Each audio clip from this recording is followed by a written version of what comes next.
en la temática, ¿sí? Le vamos a caracterizar lo que tiene que ver con los sistemas del norte argentino, y vamos a usar para esta caracterización lo que tiene que ver con una característica climática que, digamos, las principales características de producción intensivos de grano en el norte. Y eso está asociado, ¿sí? Al régimen de precipitaciones que tenemos en el norte en general, que es ¿sí? Del tipo monzónico. Entonces se caracteriza por lo siguiente: si vemos esta línea de tiempo, ¿sí? Que arranca desde lo que sería una fecha normal de siembra de un cultivo estival y va avanzando, ¿sí? Y atravesando un periodo otoño-invernal y después una nueva campaña estival. Si vemos esta figura que representa aquí el porcentaje de precipitaciones a lo largo del año, ¿sí? Se ve claramente esto que mencionaba hace rato, ¿sí? La concentración de las precipitaciones alrededor de. Eso le imprime a nuestros sistemas de producción extensivo de grano una característica típica, que es que se basan en los cultivos estivales en distinta proporción y hay algunas variaciones en general, por ejemplo, hacia el lado de Chaco, donde dentro de los cultivos estivales hay una, o el este de Santiago, siempre hablando en secano, hay una mayor participación del algodón. Como consecuencia de eso, los periodos, ¿sí? De descanso son extensos, digamos. Dado que la intensificación de estos sistemas agrícolas no es tan fuerte, ¿sí? Entonces puede haber periodos de barbecho, ¿sí? Que pueden llegar hasta 8 meses, cuando por ejemplo se repite o se continúa entre 2 años el cultivo de soja. El aporte de restos vegetales, ¿sí? En los sistemas de producción, a la medida que se han ido habilitando las tierras para la actividad agropecuaria y agrícola en particular, ¿sí? Ha ido disminuyendo año a año y hoy nos podemos encontrar en situaciones o en lotes o en algunos establecimientos con muchos años de agricultura, ¿sí? En donde se empiezan a detectar, tanto en superficie, fíjense aquí en la foto, los bajos niveles de restos vegetales, ¿sí? Que naturalmente van acompañados de caídas en lo que es el componente de materia orgánica de los suelos. Entonces, si nos centramos como para ubicar, digamos, los sistemas de producción sobre los cuales estamos hablando y nos centramos en lo que sería el norte de Argentina, ¿sí? Y vemos la distribución, hablando hacia el noroeste, digamos, de Santiago del Estero, que abarcaría el noroeste de la provincia de Santiago del Estero, el este de Tucumán y la zona centro de Salta, o la zona más que llamamos del NEA, que sería el este de Santiago del Estero, lo que sería la parte de oeste de Chaco y parte de inclusive del norte de Santa Fe, y vemos estas figuras que aparecieron en estos gráficos de torta. Lo que vemos en la proporción en verde es la cantidad de ¿sí? Durante el otoño, invierno o primavera, ¿sí? En las distintas zonas, ¿sí? ¿En relación a qué? A la superficie sembrada en el verano. Entonces, en esta figura claramente se ve, con algunas excepciones, particularmente en la zona que tiene que ver con Chaco, en donde hay más participación de cultivos primaverales. Claramente vemos cómo estos sistemas de producción se basan en los cultivos estivales y con baja participación o relativa baja participación de cultivos invernales, que se han ido dando a lo largo que van avanzando los años de agricultura, de estos vegetales o de materia vegetal en el suelo, ¿sí? Ha sido menor respecto a los sistemas de los montes, a la vegetación natural, ¿sí? Entonces, de acuerdo a la historia del lote, o sea, de los campos, de los años de agricultura, del manejo, ¿sí? En general, lo que ha ido sucediendo y lo que sucede, bueno, es lo que está graficado en esta figura, ¿sí? Del profesor Guido Lores, el profesor de Afodología de Santiago del Estero, que muestra eh, las caídas en los contenidos de materia de carbono, perdón, de stock de carbono orgánico total, conforme van aumentando los años de agricultura. Estas caídas, como se sabe y todos sabemos, en general son de gran magnitud al principio y después se van estabilizando por unas que tienen que ver con la forma de la agregación y la protección de esa materia orgánica, ¿sí? Pero que, bueno, que no hacen a los objetivos hoy en particular de la charla. Si uno, digamos, y trata de abrir esa caja que tiene que ver con el componente de carbono y lo dividimos en el carbono asociado a la fracción mineral y el carbono lábil, ¿sí? De mayor tamaño, a través del carbono orgánico particulado, y vemos esta figura de la derecha que muestra el avance o las caídas en el carbono conforme aumentan los años de agricultura, un trabajo de la Cátedra de Microbiología, también de la Facultad de Agronomía de Santiago del Estero. Y vemos que las caídas de los carbonos totales están asociadas a las caídas del carbono asociado, ¿sí? De la fracción mineral y el carbono particulado. Esto tiene relevancia en lo que tiene que ver con el funcionamiento de los sistemas de producción. ¿Por qué? Estas caídas, aquí como dice el 62%, en mayor magnitud del carbono orgánico particulado, esta fracción tiene una influencia directa sobre lo que tiene que ver el carbono o la materia orgánica, a partir de los cuales van a estar disponibles los nutrientes asociados a esa materia orgánica, principalmente nitrógeno y fósforo, ¿sí? Entonces, en la medida que estos valores van cayendo, ¿sí? La provisión, la posible provisión para los cultivos de esos nutrientes también podría ir cayendo. A su vez, esta fracción tiene, en toda la materia orgánica en general, tiene una importancia relevante en lo que tiene que ver con la estabilidad, con la estructura, con la porosidad y con la estabilidad estructural. Conforme van produciéndose caídas en estos valores, ¿sí? Se esperan o se empiezan a detectar problemas en lo que tiene que ver con la fertilidad física del suelo, ¿sí? Entonces, fertilidad o caídas en las propiedades químicas del suelo, y lo que tiene que ver con propiedades físicas del suelo, estas son mediciones hace muy poquito, una campaña que está terminando ahora, para comparar valores de lo que sería el monte, ¿sí? Versus lotes agrícolas, y aquí lo que vemos es los aumentos, ¿sí? En los valores de densidad aparente en distintas profundidades, ¿sí? Como consecuencia del cambio del uso de la tierra. Esos valores de aumentos de densidad asociados a disminuciones en la porosidad de la macros y mesoporos, también se ve reflejado en esta otra variable que es la resistencia a la penetración. Y si vemos los valores en la figura, en las barras en azul, la comparación entre el monte y la agricultura, por ejemplo, valores detectados de aumentos de hasta 3 veces, ¿sí? De la resistencia a la penetración, lo cual puede tener un efecto marcado en lo que es todo el crecimiento y la profundización radical. Entonces, la capacidad que va a tener nuestros cultivos, ¿sí? En capturar y en este caso en transpirar agua, que es uno de los factores o quizás el más limitante de la producción. Y además todas estas caídas en la materia orgánica, la pérdida de la estructura, en la porosidad, también lo vemos reflejados, aquí está sintetizado con una curva que muestra la infiltración en función del tiempo. En los puntos azul sería lo que representa el monte, perdón, una situación de lotes agrícolas, y en la línea punteada con los puntos en rojos, las tasas de infiltración, aquí cuando se estabiliza, que hablamos en términos de tasa de infiltración básica, con caídas marcadas asociadas a estos cambios de uso del suelo y el avance de los años de la agricultura. Todos los lotes, estas situaciones, no. Hay distintos grados en nuestros sistemas de producción, pero es una realidad que hoy la tenemos presente o que estará presente en los próximos años bajo el manejo actual. Entonces, ¿cuáles son las consecuencias que comienzan a detectarse o que podrían? Bueno, entonces acá Salvador estaba presentando eh, distintas cuestiones asociadas a los cambios en nuestros sistemas y en qué nos podrían ayudar la inclusión de cultivos de servicio a tratar de,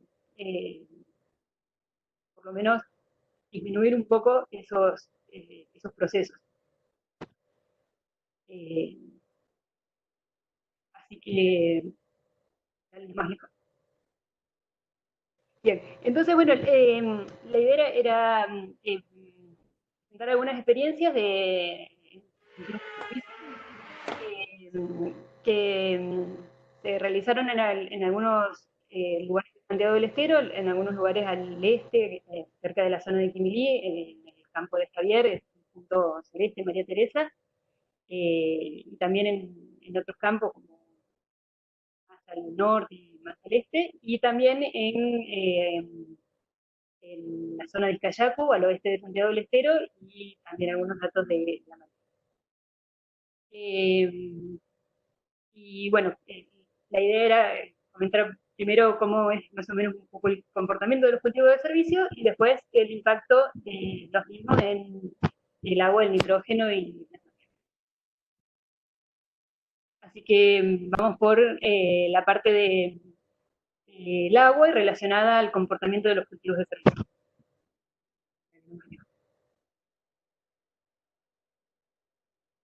Entonces, sí.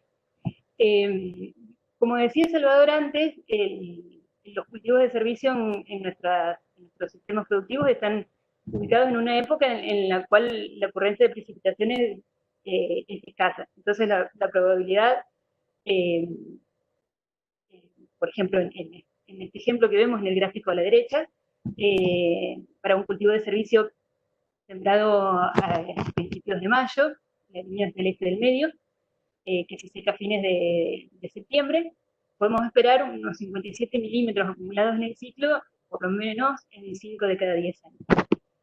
Esas probabilidades disminuyen en la medida que retrasamos la siembra y aumentan si, por ejemplo, tenemos la posibilidad de sembrar antes, como por ejemplo al principio de abril. Eh, Dadas esas bajas probabilidades de precipitaciones, es que resulta tan importante en nuestros ambientes mirar el agua útil que tenemos almacenada en el suelo al momento de la siembra. El gráfico de la izquierda sintetiza distintos contenidos de agua que fuimos mostrando en el momento de la siembra de cultivo de servicio. Y bueno, vemos que en estos ambientes, en los últimos años por lo menos, los valores se concentran entre 120 y 220 milímetros, pero también hay años muy secos o años muy húmedos. Entonces, conocer esta disponibilidad de agua es importante porque es lo que nos da el techo del consumo para el cultivo de servicio. Después podemos manejar esos consumos con otros factores que vamos a ir viendo. Vamos a la siguiente. Entonces, uno de los principales factores que modifica el consumo de agua en un cultivo de servicio es la duración de su ciclo.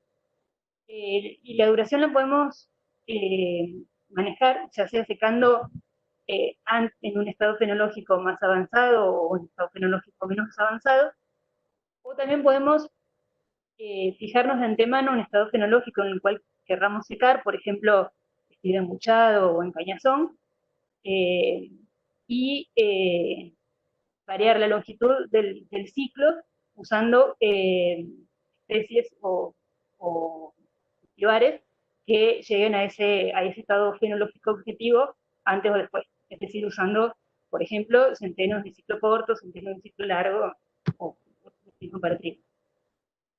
En los ejemplos que están aquí hay uno de cada uno. El de la derecha, dale uno lejos y ya aparece ahí. Es un ensayo en la zona de Izcallacu, de Marcelo Lescano y El Salvador, en el cual fueron secando centeno en distintos momentos, en encañazón, en hoja bandera y en espigazón. Están los valores para distintas campañas y bueno, vemos que en la medida que se retrasa el secado, el consumo puede variar eh, con valores que van entre 30 y casi 100 mililitros. Y a la izquierda tenemos a la izquierda es un ensayo María Teresa en el cual nos habíamos fijado como objetivo secar en espigazón. Entonces, fuimos secando las distintas especies de gramíneas, centenos y trigos, de ciclo corto y largo y tropicales. Y bueno, también el principal factor que reguló la diferencia de consumo entre las especies fue la duración del ciclo. Ahora sí pasa. Y cuando entonces decimos que vamos a secar más tarde o vamos a secar antes, pero queremos saber cuánta cantidad más va a consumir un cultivo que lo dejamos más tiempo. Y bueno, como decíamos, el techo está en el agua disponible. Entonces, eh, cuánto más consumo va a depender de cuánta agua tenga. En este ejemplo son trigos de cobertura, de ciclo corto y largo, que están en dos ambientes. Uno con alta disponibilidad de agua a la siembra, el gráfico de la izquierda arriba, y a la izquierda abajo con baja disponibilidad de agua.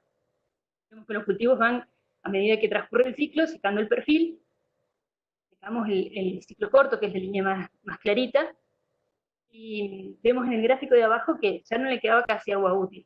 Entonces, la cantidad de agua que pudo seguir evapotranspirando el ciclo largo fue poca, o sea, un delta chico respecto a esos mismos cultivos en un ambiente con mayor cantidad de agua. Y a la derecha lo mismo, pero representado como consumo.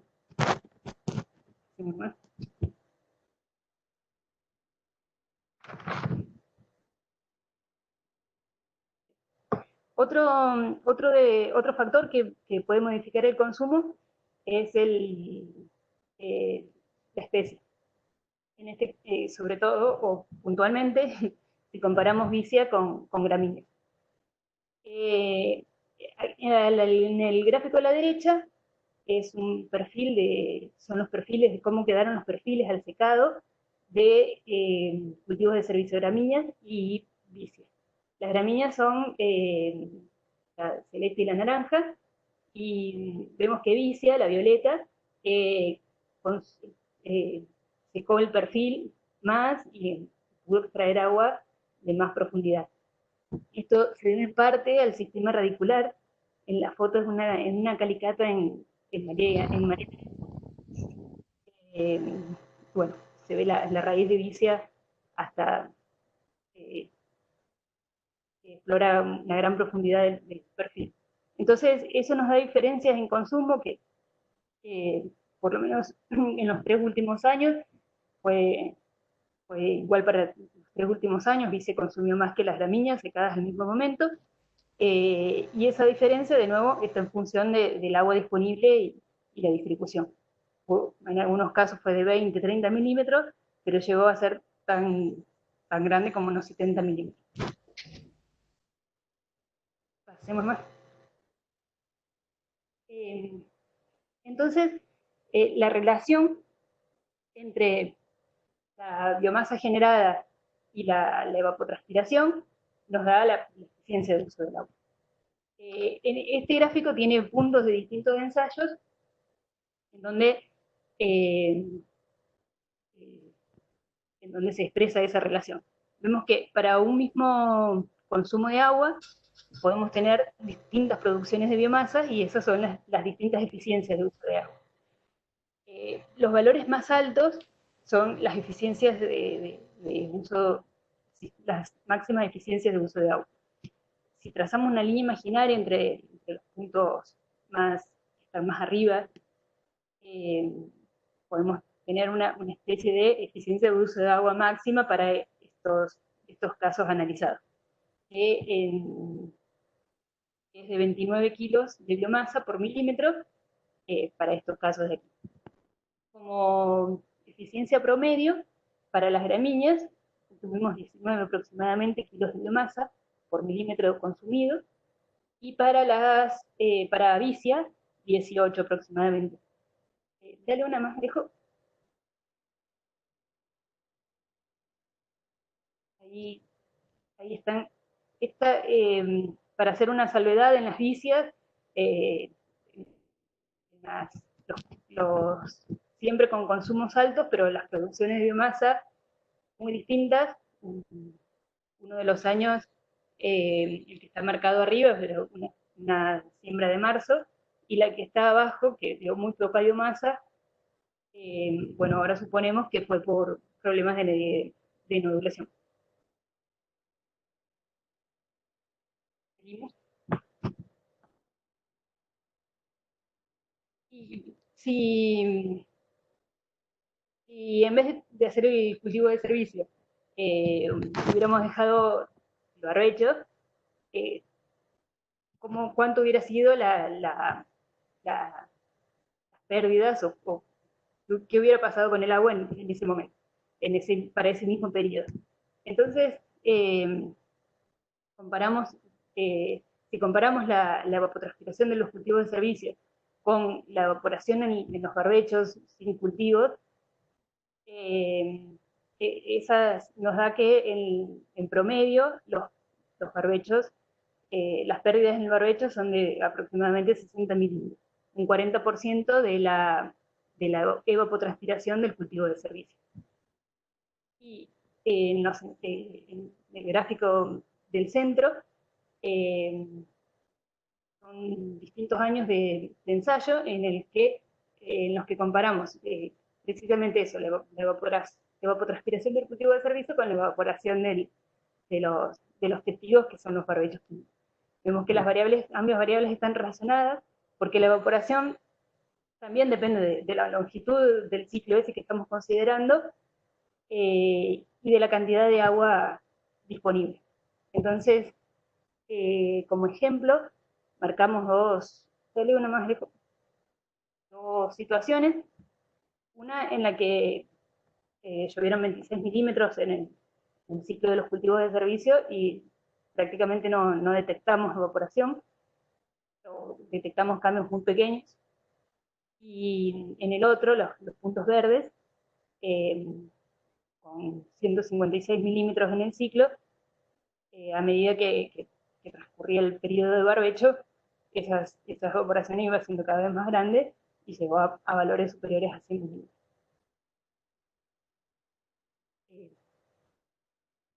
Y bueno, esas pérdidas de agua continúan durante todo el periodo de barbecho. Entonces, si extendemos el periodo hasta la siembra del maíz, eh, vemos que las pérdidas esas pueden ser bastante elevadas. En este número 241 es la media de 10 periodos que evaluamos. La variabilidad de esa tan grande está dada, como decíamos, por la disponibilidad de agua. Cuanto más agua hay para perder, mayores son las pérdidas. Estas pérdidas son básicamente evaporación y correntía superficial, o sea, agua que no entra al perfil. Y también hay otra pérdida de agua, que es la de drenaje, que no se da siempre, sino solamente en los años con excesos o que las situaciones son mayores. Entonces, una antes, y de esas pérdidas, la mayor parte, el 76%, por ejemplo, como valor promedio de estos 10 años, ocurrió en el periodo en el que ya secamos el cultivo de servicio. Solo que aquí estamos hablando de barbecho, ¿no? Pero entonces entre los meses de octubre, noviembre, diciembre, son los momentos en que esas pérdidas en los barbechos se hacen más notorias, porque hay más precipitaciones y la demanda es mayor. Entonces, la inclusión de cultivos de servicio en estos periodos permite reemplazar parte de esas pérdidas por evapotranspiración y, bueno, por la generación y, por consiguiente, generación de biomasa. Entonces, como decíamos, podemos plantearnos estrategias para, en función del agua que tenemos, mirando siempre el agua a la siembra, tratar bueno, sí, en función de esa agua disponible que tenemos, transformarla en evapotranspiración y en biomasa. Pasa uno, por favor, Alejo. Y mediante la selección de opciones, podemos modificar, por ejemplo, la cantidad de agua que consumimos en el perfil. Pero estas elecciones pueden estar basadas, por ejemplo, como decíamos, en la disponibilidad de agua que tenemos y los objetivos que nos planteamos para el cultivo de servicio. Por ejemplo, si decidimos producir más biomasa y entonces aceptamos consumir más agua del perfil. Pero esa elección no tiene que estar desacoplada del sistema. Entonces, por eso tratamos de ver qué riesgos tenemos para el cultivo de maíz. Vamos a la siguiente. Y una de las formas con la que medimos el riesgo para el cultivo de maíz es a través del costo hídrico. El costo hídrico es la cantidad de agua que eh, dejamos de tener en el suelo disponible para el cultivo estival por haber hecho un cultivo de servicio. Resulta del balance entre el agua que se consumió el cultivo de servicio y lo que después podemos almacenar durante el periodo de barbecho o la transición que hay entre el secado y la siembra del siguiente cultivo. Y hay varios factores que entran en juego para determinar ese costo hídrico. Uno de esos factores es cuánta agua nos queda disponible en el suelo al secado del cultivo del servicio. El otro factor es cuántas precipitaciones podemos acumular en ese periodo. Y por último, la eficiencia de almacenamiento de las precipitaciones en el suelo.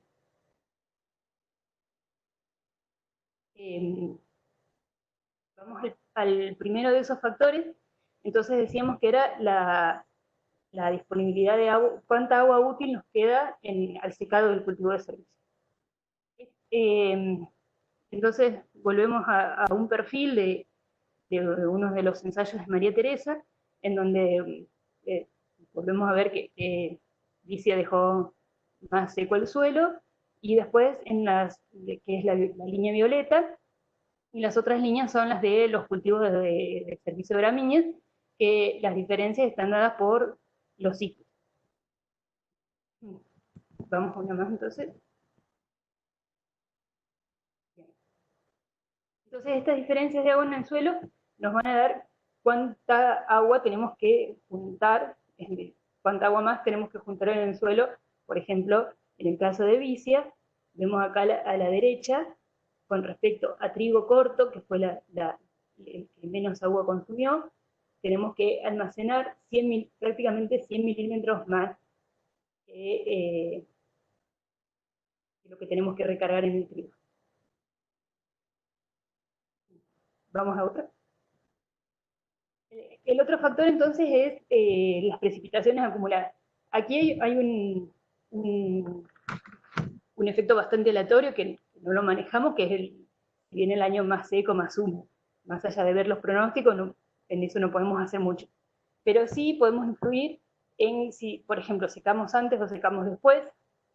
Entonces, a medida que retrasamos el secado, también disminuimos la cantidad de precipitaciones acumuladas que vamos a poder acumular. Y lo mismo si la siembra la hacemos en diciembre, por ejemplo, o en enero. Todas las curvas de la izquierda están calculadas para el 1 de diciembre y las de la derecha para el 1 de enero. Entonces vemos que, claro, al sumar enero, todas las curvas se corren. Y mientras que cada una de las curvas son distintos momentos de secado, entonces de pasar de secar a fines de agosto a fines de septiembre, no modifica mucho la cantidad de precipitaciones acumuladas, porque en septiembre en realidad no esperamos tanta lluvia. Pero cuando pasamos de secar a fines de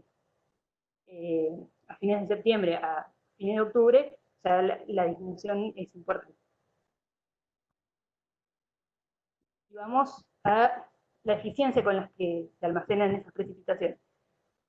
El rastreo generado por los cultivos de servicio genera disminuciones de las pérdidas esas que veíamos en los barbechos, es decir, de la evaporación y del escurrimiento superficial. Y entonces, cuando la eficiencia de almacenamiento de las precipitaciones aumenta. Aquí volvemos al ensayo de Izcayacu, donde secaban al centeno en distintos momentos, y vemos que desde el último secado hasta la siembra del cultivo estival, en el gráfico de la izquierda, todos considerando una misma longitud de periodo, ¿no? Desde el último secado hasta la siembra del cultivo estival. La evaporación fue menor en los casos donde hubo cultivo de servicio. Y la relación entre la biomasa aportada por los cultivos de servicio y la evaporación fue significativa y negativa. Es decir, a medida que los cultivos aportaron más biomasa, la evaporación en ese periodo fue menor. Vamos una más. Entonces volvemos al esquemita y aquí vemos secado los cultivos de servicio, y entonces en la transición lo que esperamos es que gracias a que aumentamos la eficiencia de almacenamiento de las precipitaciones, podamos recargar el perfil. Ahí dale una. Entonces en los barbechos las eficiencias promedios son, o sea, son de 23 milímetros, sí, 23 milímetros se almacenan 23 milímetros cada 100 de precipitación. Y en los casos donde teníamos cultivos de servicio, el promedio para distintos ensayos es de 45. Es decir, que siempre aumentamos esa eficiencia. Y entonces, de nuevo, el balance entre lo que consumimos y esa mayor eficiencia de almacenamiento de las precipitaciones va a determinar este costo hídrico. Acá hay un valor promedio para 22 casos de distintos cultivos de servicio eh, en nuestra zona. Ese 23 significa 23 milímetros menos cuando tuvimos cultivo de servicio respecto a los barbechos químicos, pero fíjense la variación que hay, desde casos en los que en el cultivo de servicio tenía más agua que en el barbecho, a casos de un costo hídrico muy alto de casi 94 milímetros. De 94 milímetros.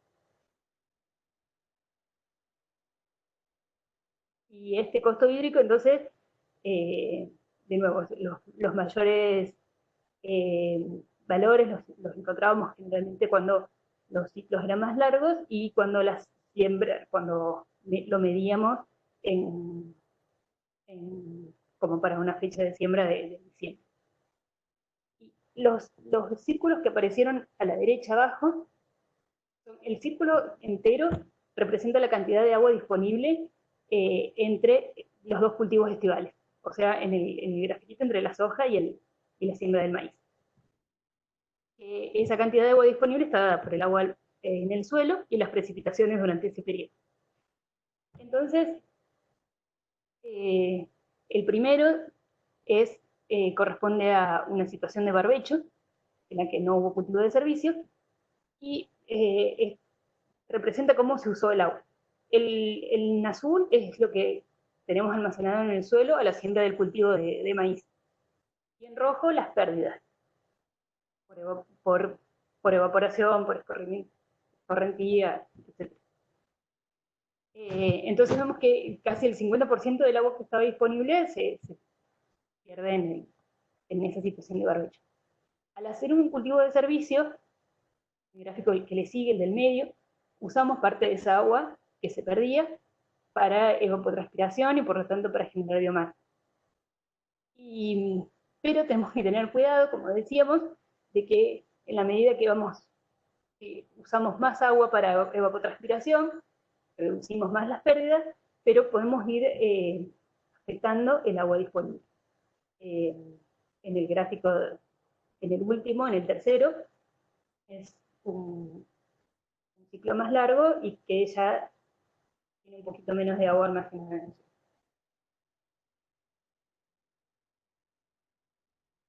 suelo. Pero no termina la siembra, sino que esta mayor eficiencia de almacenamiento de las precipitaciones siguen a lo largo del cultivo. Y sobre todo en los primeros estadios, podemos ver que en las situaciones de cultivo, en donde tuvimos cultivos de servicio, podemos seguir almacenando precipitaciones con más eficiencias que en los casos donde no estuvieron los cultivos de servicio. Que aparezca ahí está. Este es un ejemplo de eso. en en el cual entre el secado del cultivo del servicio y la siembra del maíz, la eficiencia de almacenamiento de las precipitaciones fue mayor en Licia, en la barra violeta, pero esa eficiencia continuó entre la siembra y B6, la mayor eficiencia de almacenamiento. Entonces, eh, podemos tener costos hídricos altos a la siembra, pero bueno, gracias a esto, eh, seguir disminuyendo un poco ese efecto a lo largo del ciclo. Y sí, sí pasa nomás.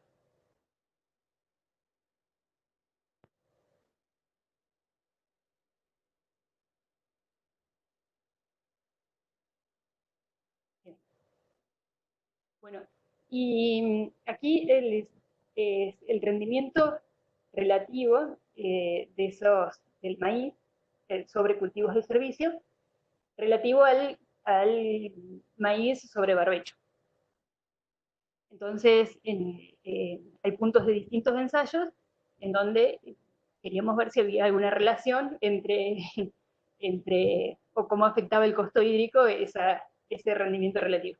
Y no encontramos eh, una relación ni caídas significativas, sobre todo porque, bueno, explicados en parte por lo que veíamos hace un rato, que la recuperación continúa en el periodo durante los estadios iniciales del maíz, pero también porque no exploramos en ninguno de los ensayos la peor combinación, que es costos hídricos altos, dale una más, con precipitaciones eh, bajas durante el ciclo. Los puntos en los que tuvimos costos hídricos altos nos, nos tocaron en años en los que después las precipitaciones fueron al menos las suficientes para satisfacer la demanda del cultivo. Pero, bueno, el riesgo por más que no lo hayamos tenido, la peor combinación sería eso, de costos hídricos altos con un escenario de precipitaciones escasas.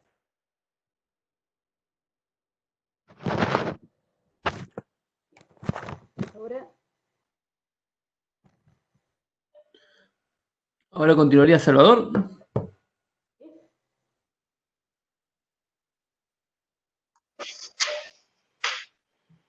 Salvador, tenés el micrófono desactivado por las dudas. ¿Se escucha ahí? Sí, buenísimo, ya se escucha. Mil disculpas, bueno, imposible estar en todo, se cayó internet, así que acá conseguí. Bueno, vamos a seguir. Ahora continuando con la charla, bueno, Clara cerró con la presentación que tenía que ver con la dinámica de agua y ahora vamos a ir abordando, sí, por favor, avanza Alejo, hacia lo que tiene que ver con la dinámica de nitrógeno para que después cerremos con cuestiones vinculadas con malezas. Para poder hablar de aspectos vinculados al nitrógeno, ¿sí? Como nitratos, y los distintos cultivos de servicio, ¿sí? Voy a usar esta figura de Virgi, ¿sí? En donde lo que muestra es hacia la izquierda tenemos las gramíneas, ¿sí? Y hacia la derecha las leguminosas. Es una síntesis de cómo, conforme avanza el ciclo en cualquier especie, sí aumenta la producción de biomasa. La particularidad que en las gramíneas, conforme va aumentando su ciclo, vamos avanzando en su ciclo, la calidad de esa biomasa se va modificando, ¿sí? Una biomasa que va aumentando el contenido, la relación carbono-nitrógeno, que se va lignificando, ¿sí? Y eso puede atraer, aparejado como consecuencia de posibilidades en las limitaciones de nitrógeno para el cultivo posterior, ¿sí? Lo que llamamos inmovilización. En cambio, en las leguminosas, que está hacia la derecha, por ejemplo, como en vicia viciosa, avanza el ciclo de crecimiento, si hay disponibilidad de nutrientes, aumenta la producción de biomasa, pero relativamente la concentración de nitrógeno no se modifica. Una más, por favor. Otra más. Entonces, en términos, volvemos una por favor para atrás, en términos generales, ¿sí? Si hablamos de la gramínea como especie de cultivo de cobertura, ¿sí? Por un lado no fija y por otro lado puede tener relaciones hartas de carbono y nitrógeno que pueden estar afectando la disponibilidad de nutrientes del cultivo posterior. Y recuerden que estamos hablando en términos de maíz y un cultivo de alta demanda del nutriente. Pasa lo contrario en el caso de las leguminosas. Entonces vamos a ver un poquito la siguiente, ¿sí? Las experiencias y qué resultados hemos obtenido en las experiencias en donde hemos evaluado tanto las gramíneas como vicia como cultivo de cobertura. Y para poder tener presente ese impacto, ¿sí? De una posible inmovilización, un efecto negativo o positivo al revés de la disponibilidad de nutrientes sobre el rendimiento, lo que está graficado en esta figura es una relación para nuestros sistemas de producción que muestra el contenido de nitrógeno al momento de la siembra de maíz, acumulado hasta 60 centímetros, y el rendimiento relativo, ¿sí? Como se ve, conforme si hay caídas o en la oferta al momento de la siembra del nutriente, de nitrógeno, como nitrato en este caso, si los rendimientos relativos respecto a la situación en donde no había cultivo de cobertura pueden caer. La siguiente, por favor. Entonces, de acuerdo a la situación, digamos, de acuerdo al manejo previo del lote, a las características del lote, los años de agricultura que van a estar asociados a la disponibilidad de materia orgánica para que nos suministre de nutrientes, del manejo asociado a la intensificación que tenga ese lote, ¿sí? Podemos explorar situaciones en donde el valor del nutriente, el nitrógeno como nitrato, esté por arriba de en donde está la flecha verde, digamos, que es arriba de un umbral que nosotros calculamos para nuestro sistema de 135, o puede ocurrir lo contrario, ¿sí? Que es lo que está representado en la figura derecha. Muchas veces en los sistemas de producción, al igual que ocurren en otras zonas del país, la realización de una gramínea como cultivo de servicio previo al maíz puede producir situaciones de inmovilización, ¿sí? Del nutriente del nitrógeno, que es lo que está representado en la figura. En general, muchas veces, y esto depende de nuevo del lote y del manejo, por eso hay que diagnosticar, tenemos que ir conociendo nuestros lotes y la mayoría de nuestros lotes, conforme en nuestros sistemas aumenta, ¿sí? La producción de biomasa de nuestra cobertura asociada a mayores contenidos hídricos al momento de la siembra, mayores precipitaciones, vamos a tener más biomasa y si no hay una oferta adecuada del nutriente, puede ocurrir inmovilización y lo que vemos en esa figura es que a medida que aumentó la producción de biomasa aérea generada por las coberturas, ¿sí? La cantidad de nitratos disponibles respecto al barbecho químico o al barbecho donde se hizo cultivo de cobertura fue menor, ¿sí? Entonces esto es un aspecto a considerar en nuestro sistema de producción, ¿sí? Si bien quizás tenemos menos potencial de producción de biomasa en el norte en las coberturas asociadas a la oferta hídrica, pero podemos tener serios riesgos de tener inmovilización de nitrógeno y un efecto negativo sobre el maíz. Siguiente, por favor. Entonces, siguiente, Alejo.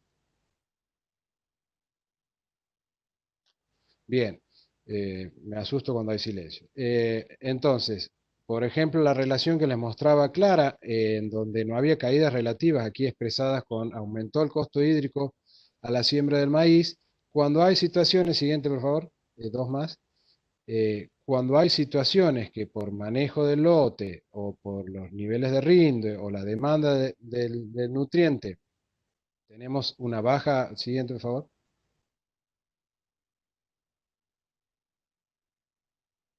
Bien, tenemos una disponibilidad de nutrientes, fíjense que ahí es el contenido de nitrógeno al momento de la siembra, en la barra amarilla del barbecho, en el medio distintas gramíneas cobertura y en el otro extremo vicio.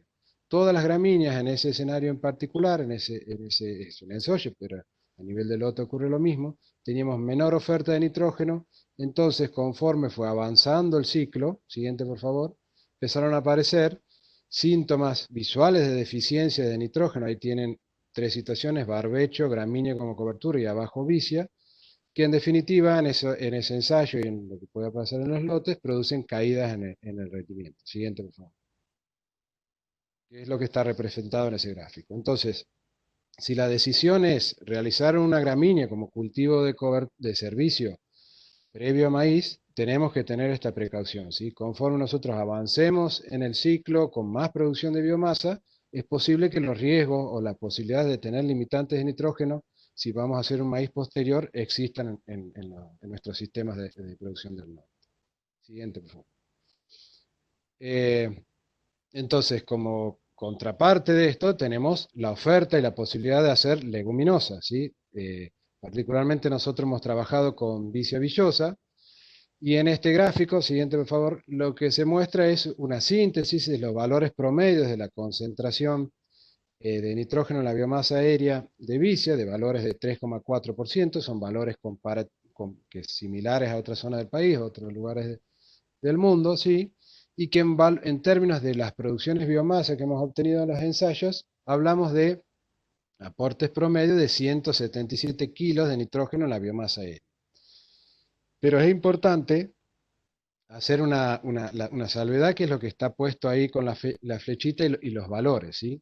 De esa cantidad total que las leguminosas tienen en su biomasa aérea, no todo viene de fijación. Hay un trabajo reciente de Juan Martín Enrico y del grupo de Fernando Salvagiotti que cuantificó valores digamos, de fijación biológica del orden del 60% del total. Entonces eso quiere decir que en nuestros ambientes, ¿sí? Nosotros podríamos esperar con ese valor y con ese índice aportes de nitrógeno que viene de la fijación biológica cuando logramos buenos cultivos de vicio de alrededor de 20 kilos, 20,7 kilos de nitrógeno fijado, ¿sí?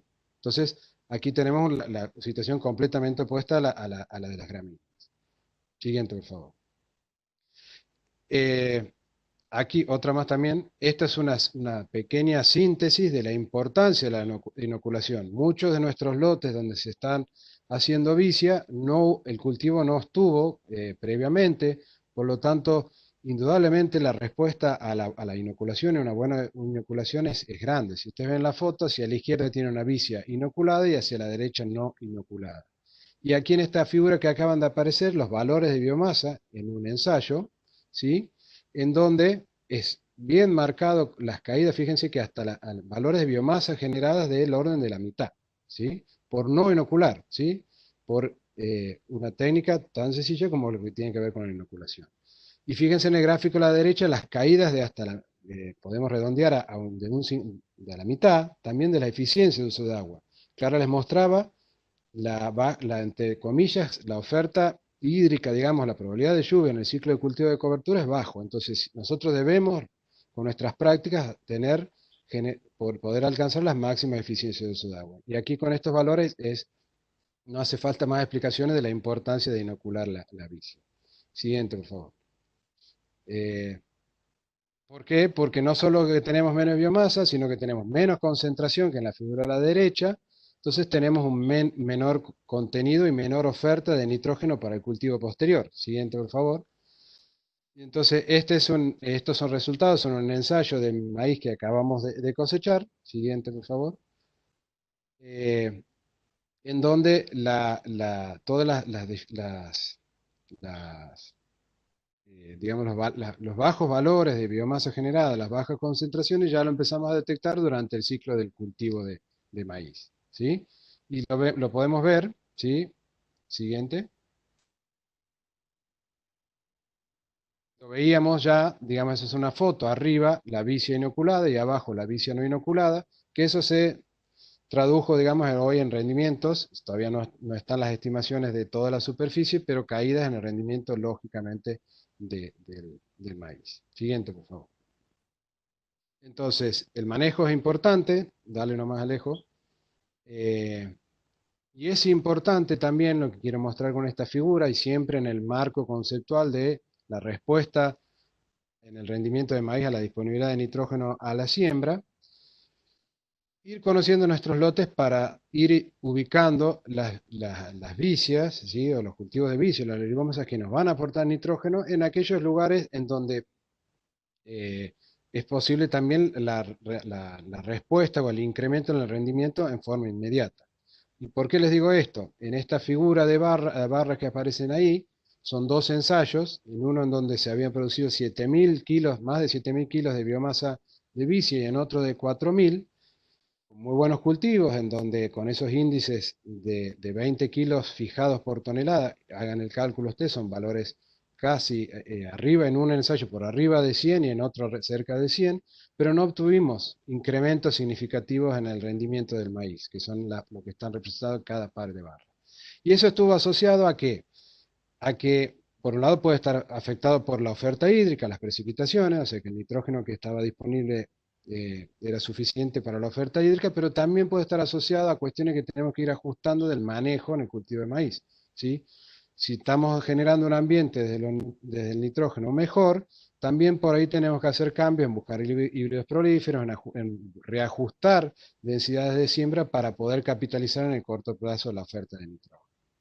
Siguiente, por favor, Alejo. Eh, entonces, por eso el mensaje del manejo. En términos generales, ¿sí? En nuestra set de ensayos, cuando tratamos de esa nube de puntos que hace rato no estaban identificados, eran todos puntos en azul, cuando uno les pone nombres de familia a esos puntos, si ustedes ven en esta relación, hacia la izquierda, lógicamente están las gramíneas, ¿sí? La disponibilidad de nitrógeno por hacer una gramínea como cultivo de cobertura en el cultivo de maíz. En el centro tenemos las situaciones de vicia, y hacia la derecha las situaciones de barbecho, ¿sí? En términos generales, en nuestros ensayos, bueno, vemos la inmovilización de la gramínea, ¿sí? Fíjense que ahí dice gramíneas en promedio 85 kilos al momento de la siembra de maíz, reducciones promedio de 40% respecto a al barbecho. Y en vicia, si bien fija, ¿sí? También vemos ciertos valores relativamente menores a lo que es la oferta de barbecho hídrico, y eso está asociado a la dinámica de esa mineralización y que ese nitrógeno está disponible para el maíz. Si uno ve trabajos de otras zonas, también, las revisiones, por ejemplo, pampeanas, también, aunque se haga vicia en determinadas situaciones, los valores de oferta al momento de la siembra de maíz pueden ser menores, ¿sí? Entonces, aquí sí hay varias cosas a seguir trabajando en la zona que tiene que ver en estas estrategias para lograr capitalizar esa oferta de nitrógeno extra que nos da la vicia, ¿sí? Y también poder entender un poco de en qué momento se está liberando ese nitrógeno. Si es que se está liberando dentro del ciclo de maíz o mucho más adelante, o bien puede ocurrir que se esté liberando antes. Recuerden que secamos en septiembre y sembramos a fines de diciembre, enero. Entonces hay todos unos aspectos a seguir estudiando e identificando esa dinámica del nitrógeno, y por eso estamos trabajando en ello para acoplar, ¿sí? Si es que estuviese desacoplado, la oferta, ¿sí? Del nitrógeno con vicia para el maíz. Siguiente, por favor.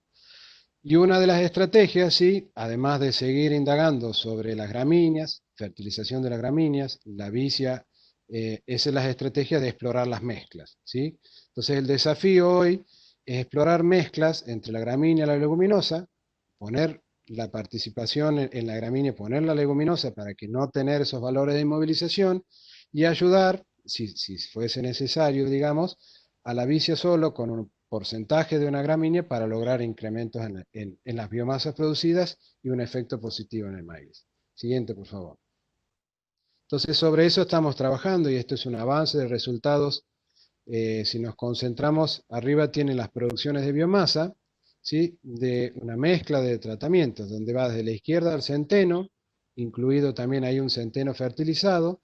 Después en las tres barras que tienen verde y violeta son distintas proporciones de vicia en la mezcla y finalmente la vicia sola, ¿sí? Entonces, ¿qué es lo que buscamos explorar? Bueno, buscamos ir entendiendo, primero, mejorar y evitar esas posibles inmovilizaciones del nitrógeno y ayudar a la vicia para que podamos capitalizar ese nitrógeno.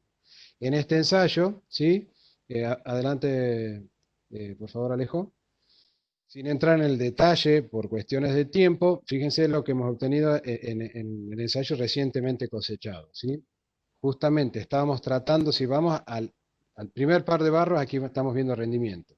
Rendimiento en el barbecho químico, la que le sigue es el centeno puro. Indudablemente, ¿sí? Podemos después hablar sobre los datos de agua, pero hubo una inmovilización, el centeno cayó el rendimiento significativamente.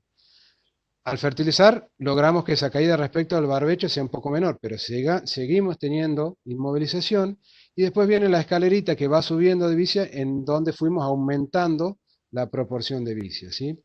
Entonces, hasta el último valor, en donde tenemos una vicia con una letra A, que significa que en este ensayo en particular obtuvimos rendimientos superiores en vicia, ¿sí? Es un lote que mostraba ya síntomas de deficiencia de nitrógeno en el cultivo de maíz. Entonces, hacia aquí es hacia donde vamos, y creo que en general todo el área está yendo cuando hace cultivo de cobertura previo a maíz, porque aparecen cada vez con más frecuencia los síntomas de deficiencia o de movilización de nitrógeno de la gramínea, ¿sí? Y vamos hacia ajustar lo que tiene que ver con el manejo de las picias e ir identificando las mejores mezclas. Fíjense en el gráfico a la derecha, cómo si vamos vemos la proporción del centeno en relación al rendimiento, ¿sí? En la medida que fue cayendo esa proporción de la participación de la vicia, fue cayendo el rendimiento, ¿sí? Eh, Adelante, por favor, la siguiente. Entonces, aquí tenemos muchas cosas a ir ajustando con el manejo. Todavía tenemos muchas preguntas y muchas dudas, pero comienzan a aparecer cada vez con más frecuencia los valores, efectos positivos de vicias puras, buenas vicias siempre sobre el rendimiento de maíz, y ir explorando ir identificando las mejores mezclas. Adelante, Alejo. Y bueno, y ahora la última parte, sí, le doy la palabra a Javier para que analice el impacto que tiene que ver con la dinámica de maíz. Bueno, adelante Alejo. Buenas. Bueno, en cuanto al impacto de los cultivos de servicio sobre el control de malezas, acá podemos observar claramente la disminución del número de malezas por metro cuadrado en el desarrollo del cultivo, el desarrollo del cultivo de servicio. Vemos que por observaciones hechas por Ignacio Luna en septiembre, el 18 de septiembre, vemos que el barbecho sin aplicar, que se dejó justamente de lo que era el testigo, el barbecho químico, una parte que no se aplicaron herbicidas, vemos la presencia de entre 20 y 25 plantas de malezas por metro cuadrado.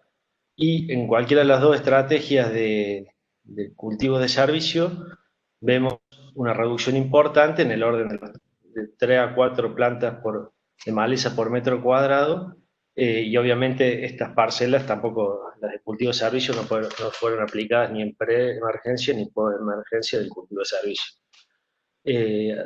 Adelante, en cuanto al otro periodo, que siempre vemos que es en cuanto al momento del secado hasta la siembra del cultivo de renta, en este caso el maíz, vemos que continúa la supresión de malezas, y acá esto está fuertemente afectado por la calidad, digamos, y la cantidad de biomasa que podemos obtener. Entonces, a medida que nosotros obtenemos mayor cantidad de biomasa del cultivo de servicio, menor va a ser la biomasa de las malezas. Si vemos el gráfico de la derecha, vemos podemos ver valores extremos de que en valores de menos de 1500 kilos de biomasa de cultivo de servicio, no hay mucha diferencia en lo que es la biomasa de malezas, pero si nos vamos a los valores extremos, por encima de 4500 kilos de biomasa del cultivo de servicio, vemos como hay importantísima supresión sobre las malezas, y ya llegan a valores de menos de 70, 50 kilos de biomasa de maleza por metro cuadrado. Adelante. Ahí podemos cuantificar un poquito la presencia de malezas en cuanto a su número y a la biomasa, digamos. En cuanto al análisis de costo que siempre hacemos, hemos modelizado 3 estrategias: una que sería la de hacer un cultivo de servicio de centeno puro, otro de vicia, compararlo con el manejo tradicional del barbecho químico, del barbecho largo desde la cosecha de soja hasta la siembra de maíz. Y ahí podemos observar cómo tenemos un costo de $55 aproximadamente de siembra, y el costo de siembra y semilla de centeno, más un secado de $13, secados alrededor de septiembre, un secado. Eso tenemos un costo hasta el secado de $68,50, con la ventaja de que en centeno, si nosotros lo planificamos bien y lo hacemos inmediatamente posterior a la cosecha de soja, nos evitamos, por su crecimiento vigoroso inicial, nos evitamos la aplicación de herbicida en el otoño, de la aplicación otoñal. Después, en el caso de centeno, después el secado, en general, dependiendo de la biomasa, pero en general se parece mucho a lo que sigue como un tratamiento químico, en donde tenemos dos tratamientos, uno primaveral y uno más cerca de la siembra de maíz.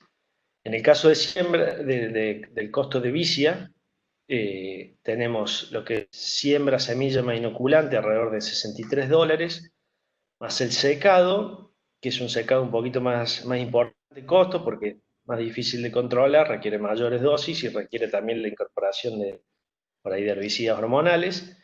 Y también tenemos el tratamiento otoñal, digamos, como ven ahí, de $13,80, que lo indica esa flecha. Necesitamos hacer un tratamiento porque al inverso de lo que pasa con las gramíneas, la vicia es lenta en su arranque, en su etapa inicial. Entonces, por ahí, para lograr un buen cultivo de vicia, necesitamos secar al momento de la siembra las malezas presentes.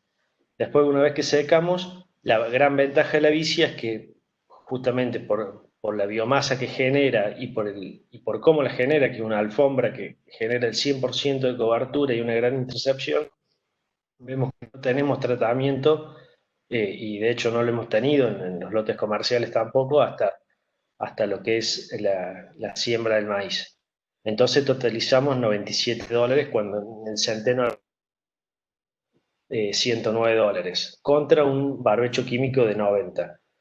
Eso genera una diferencia del orden de entre los 7 y $19 por hectárea. Seguí adelante, Alejo, que tenemos una más, tenemos que ver cómo es ese costo, digamos, y corrimos realmente en ese costo, digamos, cuándo lo hacemos y en qué lo hacemos. Y ahí vamos a empezar a dilucidar un poco que por ahí hay que ver si realmente es un costo o es parte también de una mejora que estamos haciendo a través de una inversión, digamos, en el sistema.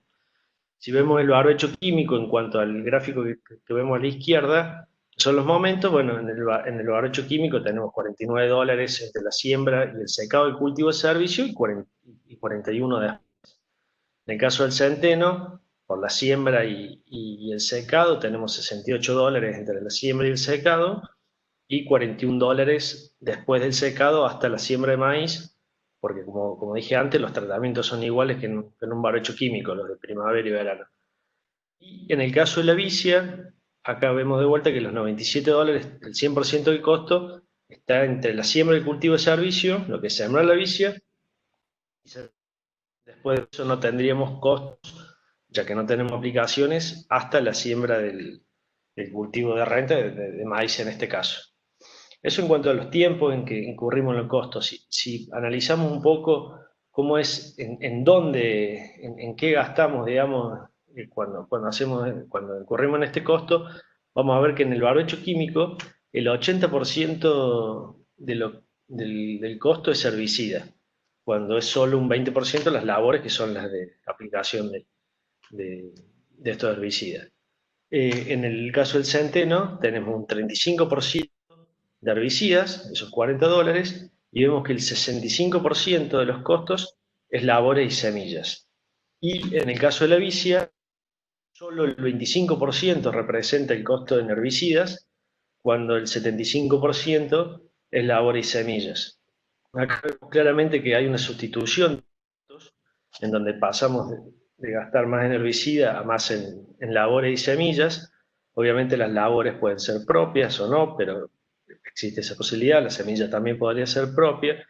Yo creo que también acá tenemos una ventaja comparativa y podemos ver que ese diferencial de costo, digamos, es muy amortizable en un montón de ventajas. O sea, el herbicida obviamente no va a cumplir su función, y su única función de parar el tema de malezas, de secar las malezas que tenemos.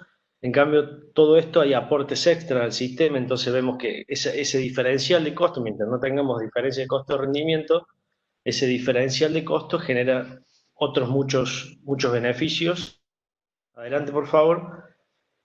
Que acá. Perfecto.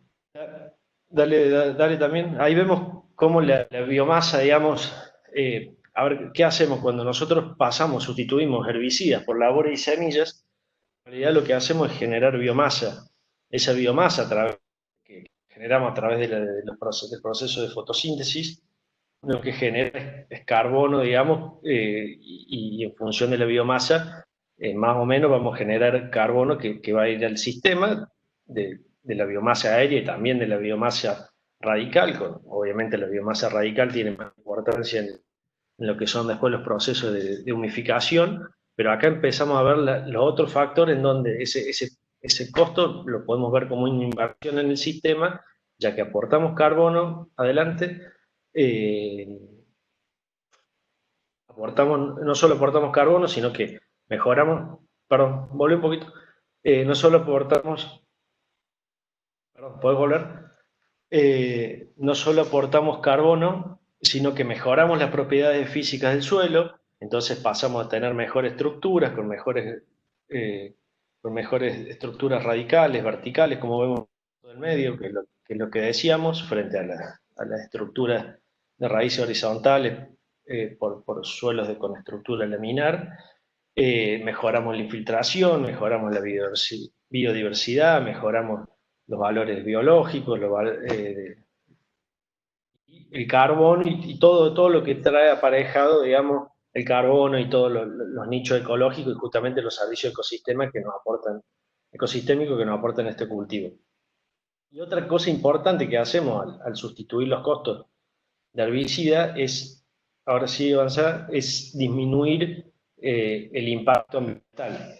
Si nosotros medimos, que una de las formas de medir el impacto ambiental de los agroquímicos es un índice que es el IEQ, que justamente es medir en base a distintos aspectos el impacto de cada uno de los agroquímicos en estas mismas estrategias, lo que vemos es que el barbecho químico tenemos un índice ambiental de 95, adelante. En el caso de, perdón, volver atrás, en el caso de centeno, la reducción es del 30% en el impacto ambiental y en el caso de la vicia es del 53%. Entonces, estamos viendo que una pequeña diferencia de costo de entre 7 a 16 dólares genera con mejores control en malezas, genera beneficio en carbono, beneficios en todo lo que es el sistema, en la biodiversidad, digamos, y en todo lo que es la microbiología del suelo, y también genera reducciones en el impacto ambiental. Entonces ahí vemos cómo ese costo pasa a ser parte de una importante inversión, digamos, que estamos haciendo en nuestro sistema, y creo que es también el fruto y la forma que hay que ver estos cultivos de servicio, que justamente lo que hacen es aportarnos un montón de variables y de servicios ecosistémicos para ayudar a producir más y de mejor forma. Y sí, adelante ahí, y Salvador, Bien, continuar ahí con las consideraciones finales. bueno, y entonces, como para cerrar, una pequeña síntesis de todo lo que vimos, estamos pasaditos del tiempo, ¿sí? En esta síntesis, lo que queremos mostrar es lo siguiente, digamos, posibles estrategias y semáforos, ¿sí? Usando por ahí una estrategia que a veces se usa mucho en las chacras Precision, ¿sí? Por ejemplo, en función de tomar decisiones, esto implica medir, ¿sí? Diagnosticamos la humedad disponible al momento de la siembra, si es baja, ¿sí? Dentro de las alternativas de cultivos de servicio, quizás la mejor estrategia o la única para lograr, digamos, un buen uso, digamos, de esa inversión en lo que tiene que ver con la generación de coberturas y un servicio, sería la elección de una gramínea de ciclo corto, ¿sí? Que eso va a estar aparejado de un menor riesgo hídrico, por lo que explicaba Clara, sí, vamos a tener menos potencial de biomasa, sí, pero vamos a consumir menos agua y quizás tengamos más posibilidad de recuperar el perfil. A niveles de riesgo del nitrógeno está como amarillo, pero bueno, hay que considerarlo, digamos, esos valores de inmovilización o no, dependerán mucho del lote, ¿sí? Y lógicamente, si le queremos pedir controles de malezas, principalmente luego de su secado, digamos, la expectativa va a ser baja. En aquellos escenarios en donde tenemos perfiles promedios a buenos, ahí el abanico se abre, ¿sí? Entonces, si elegimos una gramínea de ciclo corto, ¿sí? El riesgo hídrico por ahí va a ser menor, ¿sí? Va a estar presente todavía, aquí vamos a tener una mayor biomasa esperada respecto a la situación de baja humedad. Por ahí entonces podremos tener un mayor riesgo de inmovilización de nitrógeno y todavía también la posibilidad o el control de maleza, principalmente en las emergencias primaverales, puede llegar a ser menor. En la otra situación, elegir una gramínea pero de ciclo largo, sí que nos va a dar una mayor biomasa alcanzable, aérea y radical. Ahí empezamos a aumentar las posibilidades de tener riesgo en el sentido de, expresado como costo hídrico, ¿sí? Al momento de la siembra de maíz, aumentar la posibilidad de tener riesgo de inmovilización de nitrógeno y un control de malezas por ahí mejor que las gramíneas de ciclo corto con menos biomasa, ¿sí? Pero todavía comparativamente a la vicia más bajo, ¿sí? Entonces, la que sigue sería una vicia, una buena vicia, ¿sí? En donde el riesgo hídrico, por lo que mostraba Clara, puede ser mayor, pero vamos a tener oferta de nitrógeno y vamos a tener, por lo que acaba de contar Javier, un excelente escenario de control de malezas. Y después la mezcla ideal o la identificación de la mezcla ideal en donde nosotros estamos trabajando, las distintas chacras del país y de las del norte están trabajando y probando e identificando mezclas para combinar el efecto de las dos familias botánicas, ¿sí? En la mezcla lo que uno esperaría tener ese riesgo hídrico porque va a haber hay los resultados que nos están mostrando altos consumos de agua, ¿sí? Vamos a tener aporte de nitrógeno, vamos a tender a tener una situación intermedia, ¿sí? Respecto a las familias, a la vicia pura o la gramínea pura, y en el control de la maleza sería esperable un muy buen control, ¿sí? Porque la vicia ocupa, ¿sí? El espacio, digamos, de entre surco, digamos, que va dejando la granja. Bueno, y eso es la forma, sería el cierre, ¿sí? Una pequeña síntesis, por supuesto, la siguiente, Alejo, ¿sí? Esto no son recomendaciones, sino que es una síntesis de los resultados que uno que hemos obtenido como grupo, de los tres que estuvimos hablando, más otros más que colaboran, digamos que, bueno, que son muchos por suerte, y que se ven representados ¿sí? En esta figura, ¿sí? Desde, como aquí lo ven, voy a nombrar algunos, desde otros productores agropecuarios y colegas hacia Tucumán, como Marcos. Marcos Bugen, donde trabajamos mucho, eh, profesores y especialistas en lo que es maleza, como Ignacio Luna, el ingeniero Ochoa, estudiantes como Eliana Scheffer, y así sucesivamente. Se va formando y nueva gente que se va incorporando en el grupo, y ni que hablar todos los productores con las ida y vueltas de preguntas. Así que, bueno, disculpas por la demora y los problemas de conexión, muy agradecidos por la invitación de nuevo y por la presencia de todos ustedes, en nombre de todos. Bueno, Salvador, muchísimas gracias y gracias también Clara y Javier. Estuvo muy buena la presentación, lo pudimos solucionar, así que no, me parece que salió muy bien. Y la verdad que impresionante la cantidad de información que tienen en general, están trabajando sí, en el norte. Y es más, varios ya me preguntaron si la charla si va a quedar grabada.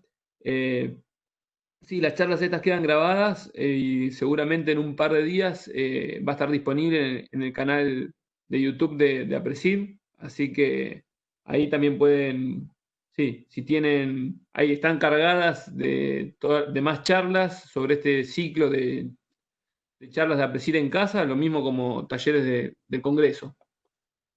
Así que ahora, ya yendo al espacio de preguntas, ya muchos fueron escribiendo en el chat las preguntas, así que ya ahora se las vamos a ir con Cintia compartiendo a cada uno de los panelistas. La primera pregunta es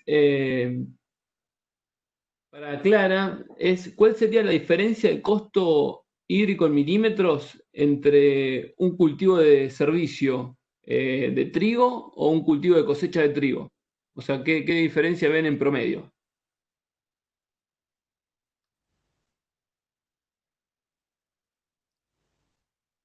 Claro, no tenés habilitado. Ahí está.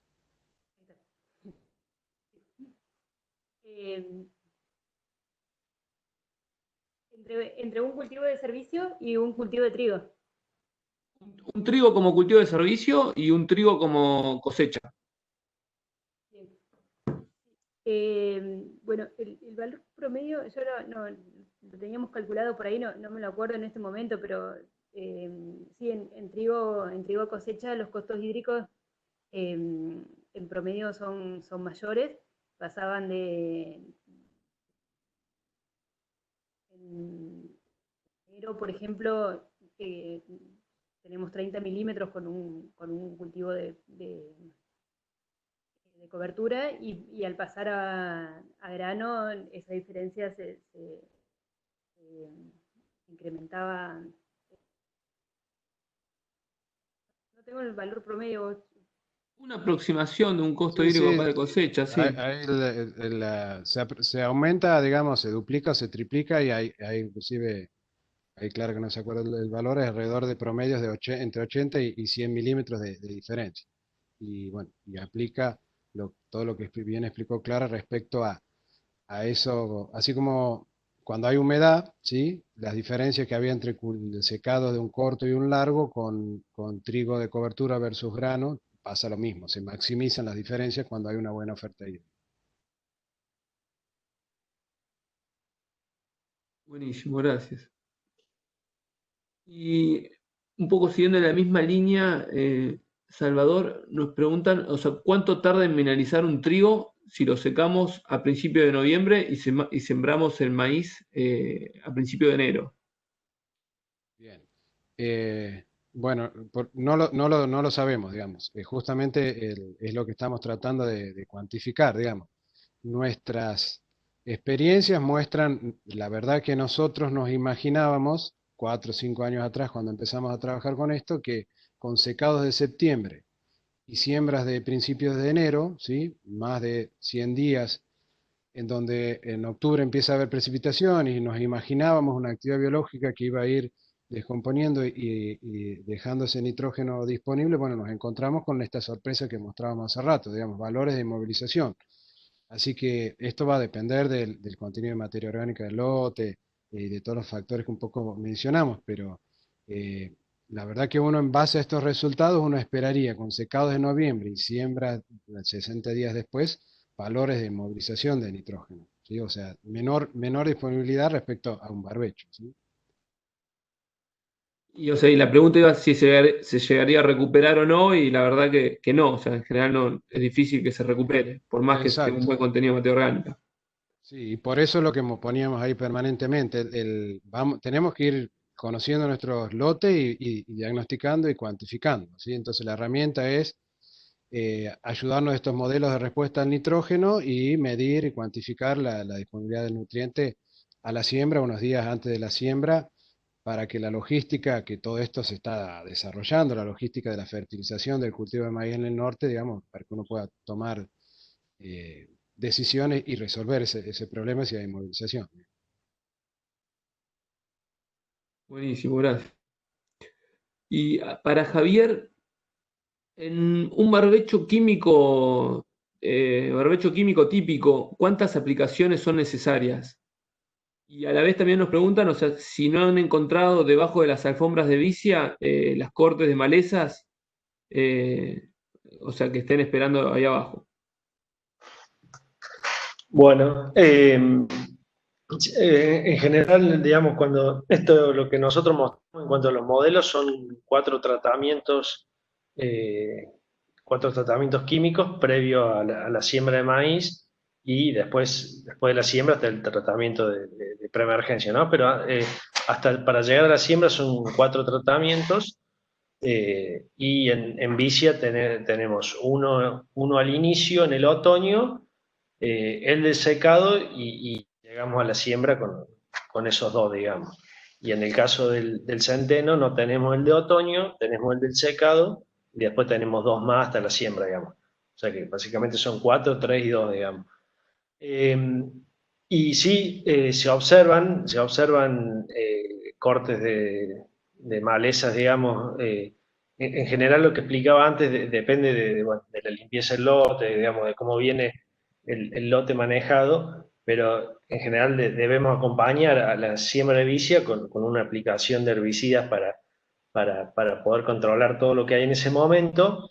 Si eso lo hacemos bien y a la vicia la podemos hacer sembrar temprano, que es otro factor muy importante para el desarrollo de buenas vicias, digamos, y en todo esto de los cultivos de servicio es muy importante la planificación para poder hacer las siembras seguidas de la cosecha. Si nosotros podemos hacer siembras tempranas de vicia, acompañándolas con una aplicación de herbicida, en general no vamos a tener problemas de esas malezas abajo. Sí me ha pasado, y en algunos lotes comerciales, donde por algún motivo no pude llegar con la aplicación, tener esas malezas, generalmente la vicia va a tapar todo eso, digamos, le va a ganar en su momento de explosión, si fines de agosto, septiembre, es probable que después, a medida que se va degradando la vicia, aparezcan todos estos individuos que estaban abajo. Pero en general, haciendo una buena vicia y sobre todo temprano, que le ganemos a la aparición de las otras malezas, no vamos a tener problemas. ¿Y pueden ahorrarse la aplicación de herbicidas residuales luego de la vicia? Sí, de hecho, en la campaña, bueno, 19-20, tanto en Sebastián Elcano, donde trabajamos también en el norte de Córdoba y en Quimili, no hemos hecho aplicaciones de preemergencia, digamos, y de hecho, la última aplicación que hicimos en el lote donde teníamos vicia, que ya cosechamos maíz, es la aplicación del secado, digamos, después no hicimos ninguna aplicación más. Pero esto tiene que ver también con un proceso, ¿no? De toda la incorporación de los cultivos de servicio, de que todos estos efectos, digamos, son por ahí todos efectos que se van apilando y van generando una sumatoria, y hoy llegás a no tener que aplicar, digamos, preemergente, digamos, porque ya los lotes vienen de alguna forma intensificados en este manejo. Buenísimo, gracias. Y para Salvador o Clara, ¿cómo creen que se puede sincronizar la oferta de nitrógeno de vicia con el momento de máxima demanda del maíz? ¿Trabajan con fecha de siembra, con mezcla de especies de cultivo de servicio? Bien. Bueno, la respuesta no la tenemos y por lo tanto estamos haciendo ensayos de investigación. Justamente no arrancamos con las fechas de siembra de maíz, ¿sí? Sino justamente muy al pasar mostramos, porque este año estamos con los primeros ensayos, tanto en el campo de Javier como en otra zona, que en el campo de Marcos que mencionaba hace rato. Y justamente lo que estamos tratando y empezamos a cuantificar es los nitratos en el secado, y cada 30 días hasta la siembra de maíz, B6, floración en adelante, como para poder verdaderamente cuantificarlo y detectar cuándo se está liberando, digamos, el nitrógeno, al menos cómo lo detectamos como nitrato. También estamos ajustando la técnica con la tesis de maestría de Iliana Scheffer de nitrógeno anaeróbico, ¿sí? Porque sería otro indicador. Bajo la gran duda es que no sabemos, por los datos que tenemos nosotros, a veces tenemos muchísimo, hasta 100 kilos más de nitrato al sembrar el maíz cuando viene de vicia, y otras veces, como les mostraban los datos ahí, tenemos menores valores. Y cuando interactuamos, algunos hipotetizan que en realidad se mineralizó y se lixivió hasta las siembras de enero, y otros que en realidad no se liberaron. Así que estamos en eso, ¿sí? Cuantificándolo con los cultivos puros y con las mezclas para ir logrando esos valores intermedios para tratar de ajustar pronto, digamos, alguna recomendación asociada a esa pregunta. Y me imagino que también deben estar trabajando con la relación carbono-nitrógeno de todas estas materias, de la producción de la cobertura. Exacto, no la estaríamos trabajando, a ver, conocemos que una estrategia, digamos, con la gramínea para minimizar un efecto negativo sería secar temprano, ¿sí? En realidad, no está, o sea, estamos trabajando con los cambios en la relación carbono-nitrógeno con las mezclas, ¿sí? Pero no con momentos de secado, por ejemplo, en el caso de la gramínea. Buenísimo. Otra pregunta más general para los tres. ¿Qué potencial le ven a los cultivos multiespecies? Y si tienen alguna evaluación o algo, si pueden comentar un poco más. Yo voy a hacer un comentario y después le doy el pie a Javier y a Clara. El potencial es altísimo, digamos, porque sería como negar toda lo que se viene avanzando con los cultivos multiespecie en Europa, en el mundo, en Argentina, en la área pampeana y de ahí derivando hacia distintas zonas.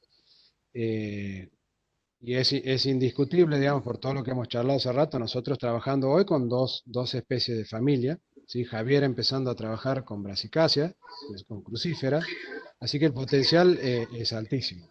Hay que ir identificando las mezclas y si ustedes ven, nosotros un poco hemos tomado decisiones de no abrir por ahora el abanico de esas mezclas multiespecies, sino seguir cuantificando los procesos y seguir ayudando a entender estos procesos de dinámica de agua, nitrógeno, de maleza, ¿sí?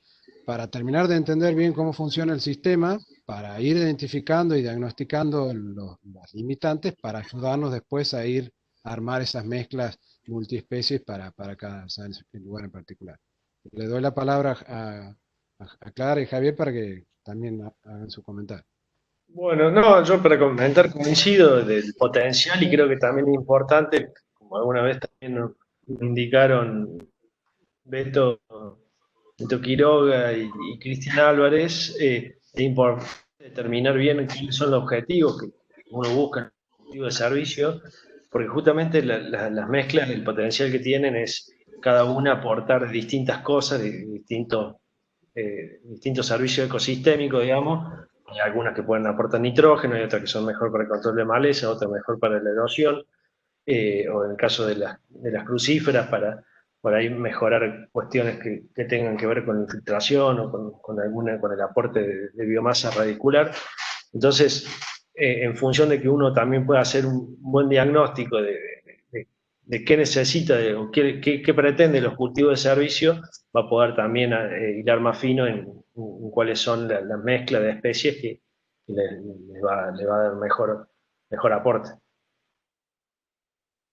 Sí, y ahí lo último que yo agrego, bueno, ahí Javier mencionó a Cristian Álvarez y Beto Quiroga, digamos, quien realmente son, entre comillas, nuestros padres en la temática, y que justamente, digamos, por sus trabajos y por otros que se han hecho en zonas pampeanas, a veces en el norte tenemos esa pequeña ventaja, ¿sí? De que algunos problemas y algunas soluciones de problemas que se han encontrado en zonas más pampeanas, ¿sí? Nosotros podemos ir anticipando respuestas y justamente con los cultivos de servicio me parece que es una estrategia, digamos, a aplicar, digamos, en nuestro sistema de producción independientemente de si los análisis económicos y que por ahí los números son más finitos, ¿no? Buenísimo. Tenemos unas cuantas preguntas, seguimos. Si bien los cultivos de cobertura tienen un efecto inmediato sobre el crecimiento de las malezas del próximo cultivo de renta asociado a la biomasa del cultivo de cobertura, también es esperable encontrar efectos en la dinámica de crecimiento de malezas en el tiempo en el largo plazo. ¿Han llegado ya a medir diferencias en ese efecto en el tiempo? O sea, ¿ya tienen algún lote que lo vengan manejando hace varios años con cultivo de servicio e intensificación y vean que es más fácil el manejo de malezas?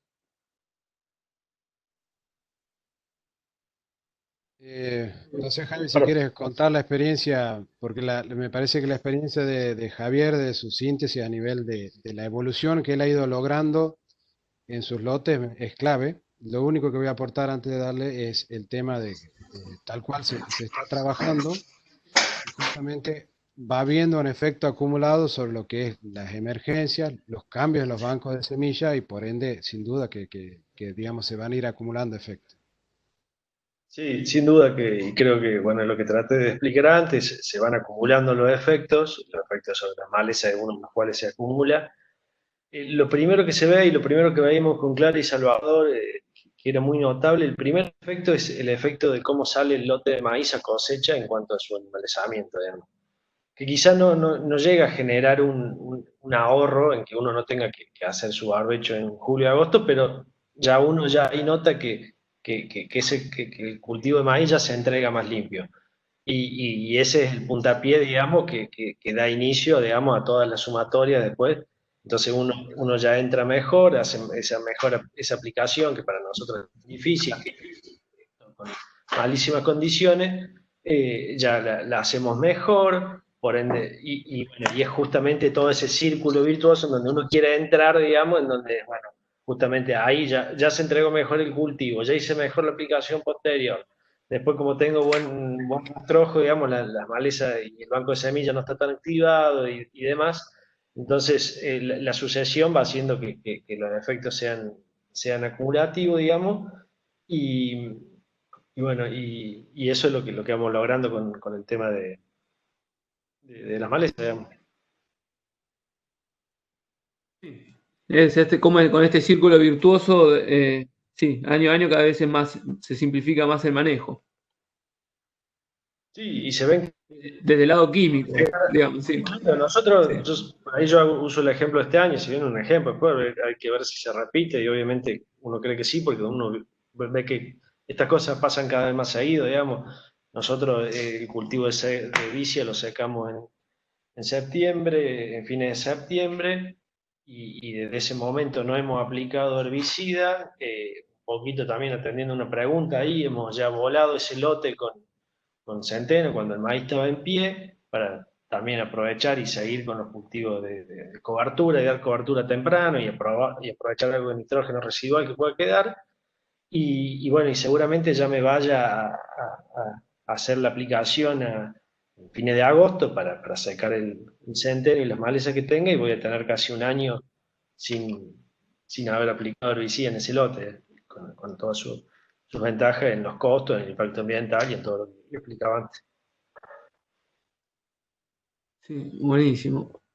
Y un poco viendo así el efecto también a largo plazo, hay otra pregunta, si el nitrógeno que pueden, o sea, que fija la vicia y aporta el sistema, si ven que puede existir, o sea, y creen que puede también en el norte existir esta transferencia de nitrógeno al cultivo invernal, siguiente de la rotación. O sea, luego del maíz o de la soja, o poner un trigo o un cultivo de gramínea en la campaña siguiente.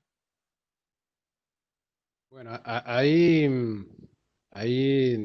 tenemos entre comillas una dificultad en el sentido de que normalmente uno haría la vicia, después vendría el maíz y estaríamos de junio, julio, ¿sí? Con las probabilidades de sembrar algún cultivo de renta muy baja.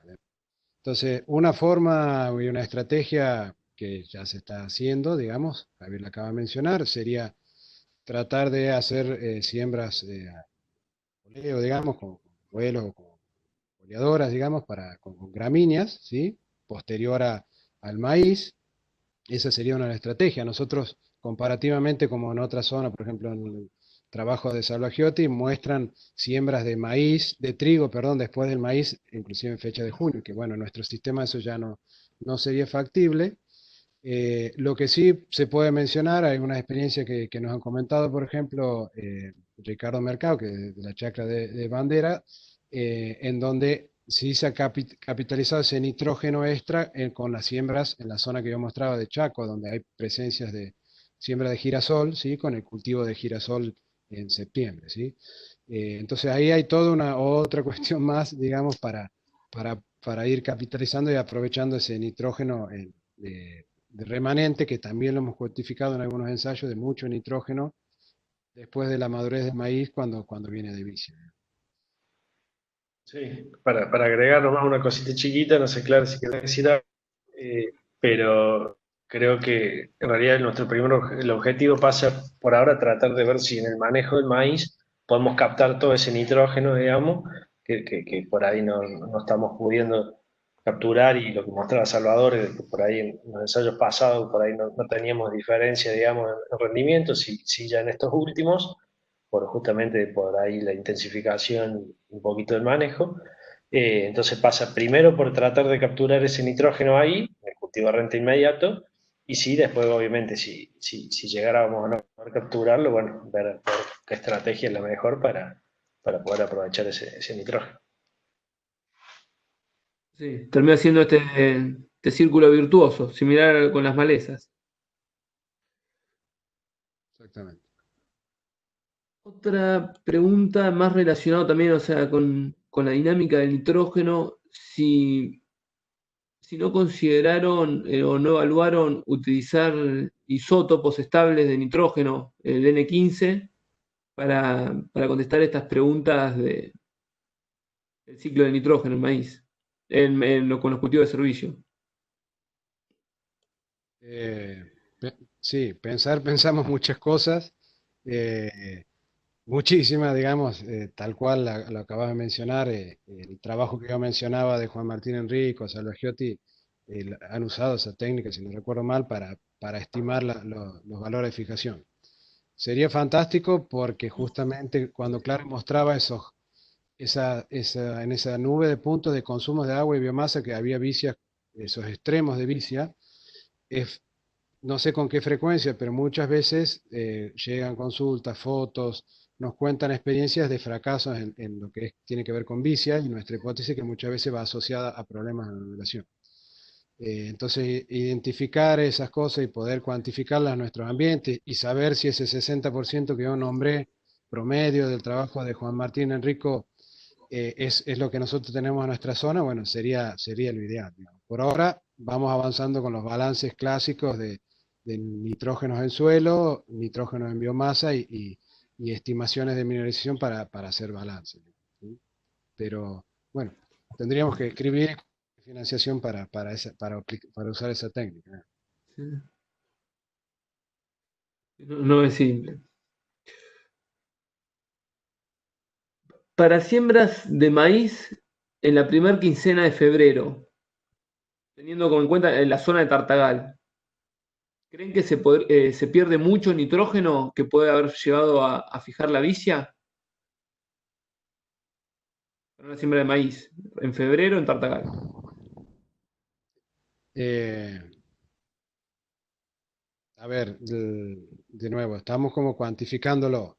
Uno, digamos, es difícil imaginarse, bueno, Tartagal, si bien alguna vez uno ha ido a Tartagal, pensando los meses, digamos, habría que ver las biomasas, las condiciones son de temperaturas altas, también régimen monzónico, y valores en febrero, uno la verdad que esperaría, así que al menos el nitrógeno inicial sea muy alto y riesgo de exiliación uno esperaría mucho mayor a los ambientes que acabamos de contar nosotros, digamos.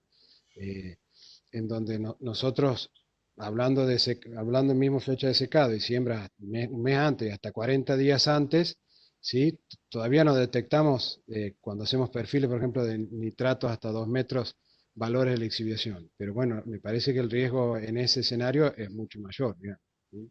Exhibición al menos debajo de los 60 centímetros. Pero bueno, como todo, ahí cuando decíamos diagnosticar, medir, hay que medirlo.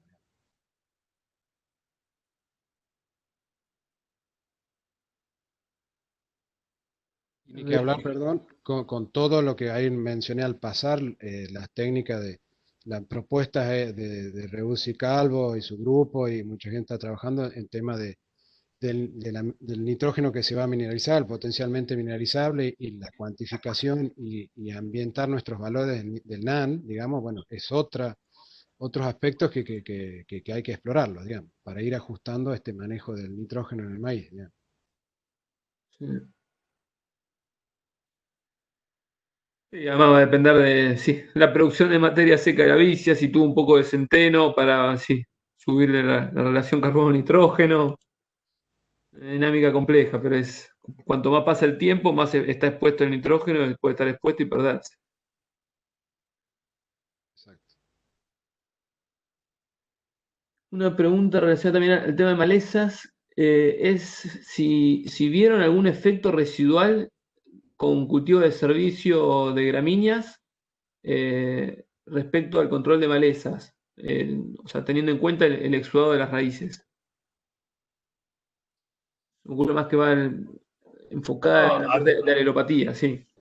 Sí, no, digamos, no tenemos medido, digamos, esas interacciones, digamos, entre especies, digamos, pero lo que sí observamos es bueno, lo que mostramos, o sea, la supresión, digamos, después no hemos indagado bien en los motivos, digamos, o en poder establecer por qué, digamos, y entre qué familia, digamos, bueno, hay también en la temática maleza también hay mucho para avanzar, digamos, pero bueno, no lo hemos podido hacer aún.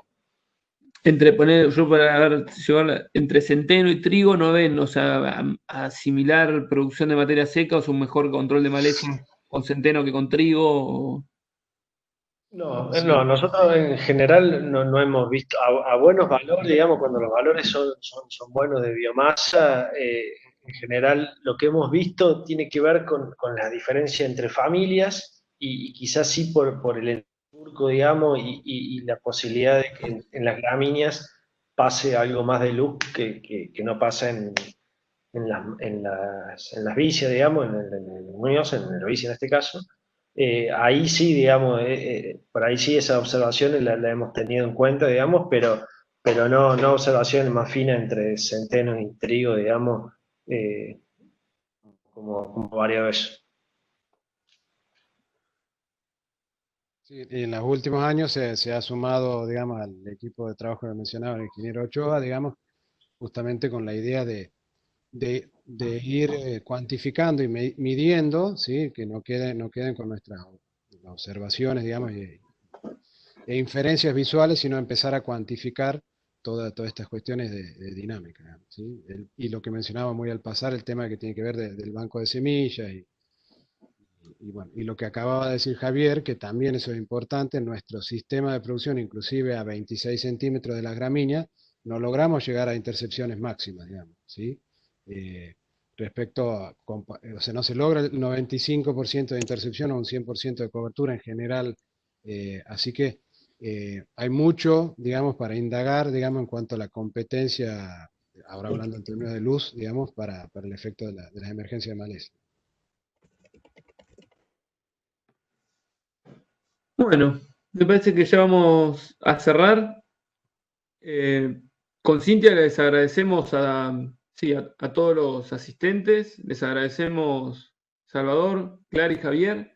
Ahí en el chat ya varios sí, escribieron agradecimientos, algunos me escribieron, sí, escribieron de forma privada, u otros a todos los panelistas, si quieren les pueden escribir ahí, a los disertantes. Y buenísima la charla y bueno, va a quedar grabada por si quieren alguno después revisar algún número o algo, va a estar en el canal.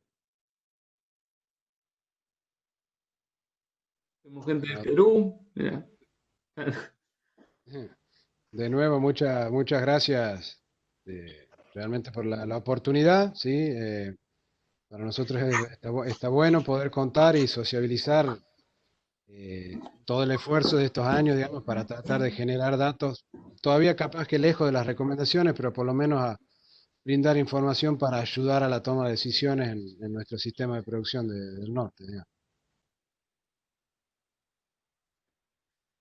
Igualmente, muchas gracias por la participación y bueno, y por habernos escuchado y estado ahí del otro lado. Muchas gracias, la verdad que es muy bueno. Gracias, Cristian. Cintia, gracias.